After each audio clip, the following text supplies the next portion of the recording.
Hey, what's up, guys, and welcome back to my reading journey. Hope you're all doing fine, and today we're gonna continue with the second part of the Atavism of John Tom Little Bear. So let's do this.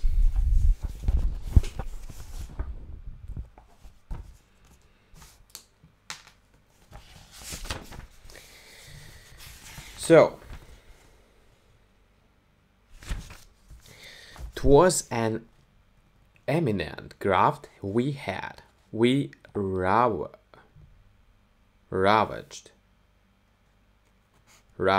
peacefully through the state, determined to remove all doubt as to why it was called Bleeding Kansas. John Tom Little Bear, in full Indian chief's costume, drew crowds away from the purchasey sociables and government ownership conversations.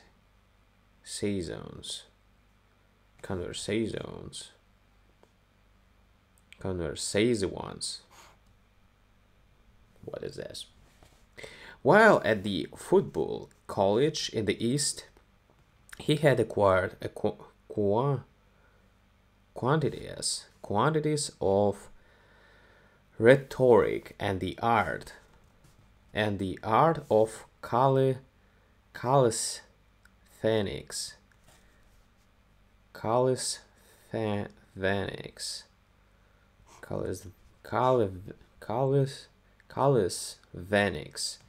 and sophistry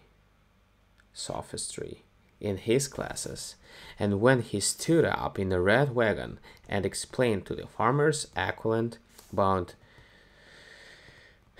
chilblains,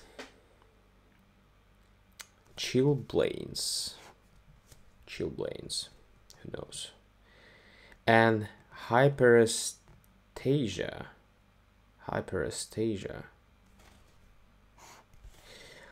of the cranium. Jeff couldn't hand out the Indian remedy fast enough for them. One night we was camped on the edge of a little town out west of Salina. We always camped near a stream and put up a little tent. Sometimes we sold out of the remedy unexpected, and then Chief Wish had Dove would have a dream in which the Manito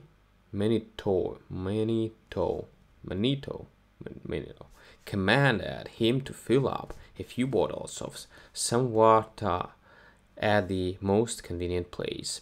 It was about 10 o'clock, and we just got in from a street performance. It was in the tent with the lantern figuring up the day's profits. John Tom hadn't taken off his Indian makeup and was sitting by the campfire minding a fine sirloin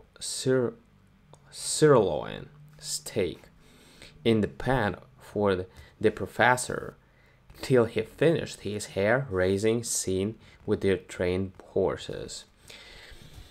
All at once, out of the dark bushes comes a pop like a fine cracker, and John Tom gives a grunt and digs out of his bosom a little bullet that he dented itself against his collarbone. John Tom makes a dive in the direction of the fireworks and comes back, dragging by the collar a kid about 9 or 10 years young, in a velveteen suit, with a little nickel-mounted rifle in his head about as big as a fountain pen. Here, your papoose, says John Tom. What are you gunning for with that howitzer? You might hit somebody in the eye. Come out, Jeff, and mind the steak. Don't let it burn while I investigate the diamond with the pea shooter. Cowardly Redskin, says the kid like he was quoting from a favorite author. Dare to burn me at the stake, and the paleface will sweep you from the prayers like everything. Now you let me go, or I'll tell Mama. John Tom plants the kid on a camp stool and sits down by him. Now tell the big chef, he says, why you try to shoot pellets into your Uncle John's system. Didn't you know it was loaded? Are you an Indian? Asked the kid, looking up. Cute as you please.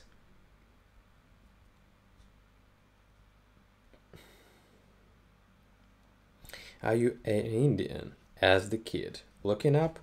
Cute as you please, at John Tom basking in eagle feathers.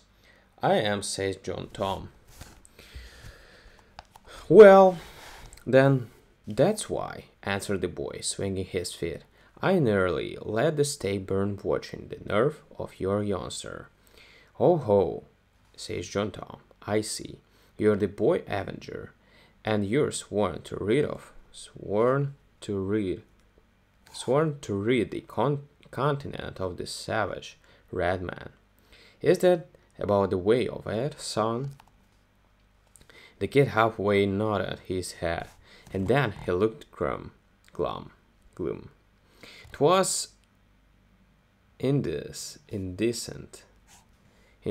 to wring his secret from his bosom before a single brave that fallen before his parallel rifle. Now tell us where your wigwam is, Papuus, says John Tom. Where you live. Your mama will be worrying about you being out so late. Tell me, and I'll take you home. The kid grins. I guess not, he says. I live thousands and thousands of miles over there. He graded his hand toward the horizon. I come on the train, he says, by myself.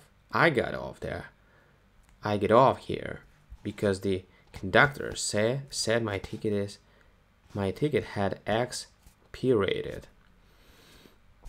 He looked at John Tom with a sudden suspicion. I bet you ain't an Indian. He says. You don't talk like an Indian. You look like one, but all Indian can say is hip good and pale-face die. Say, I bet you're one of them make-believe Indians that sell medicine on the streets. I saw one in Quincy. You never mind, said John Tom, whether I'm a cigar sign or a Tammany cartoon. The question before the council is what's to be done with you. You've run away from home. You've been reading Howells. You've disgraced the profession of boy avengers by trying to shoot a tame Indian and never saying, die, dog of a redskin. You have crossed the path of the boy avenger 19 times too often. What do you mean by it?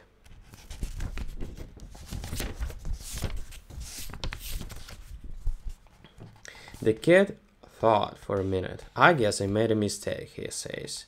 I ought to have gone farther west.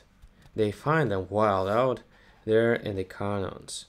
He holds out his hand to John Tom, the little rascal.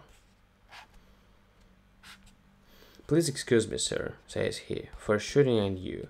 I hope it didn't hurt you, but you ought to be more careful. When a scout sees an Indian in his war dress, his rifle must speak.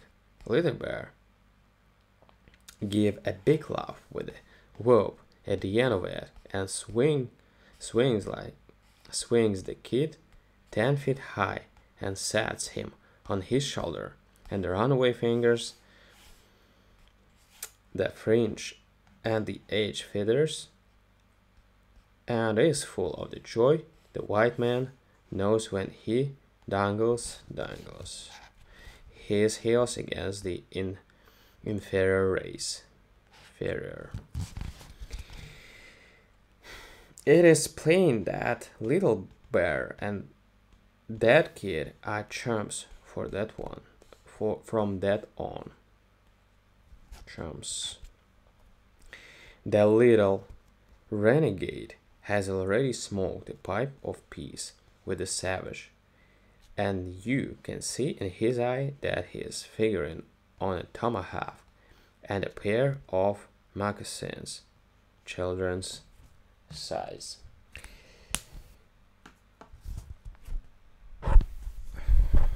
Alright guys, thank you for joining me today, and see you tomorrow on the third part of this cool story. See you tomorrow, thank you for joining, bye.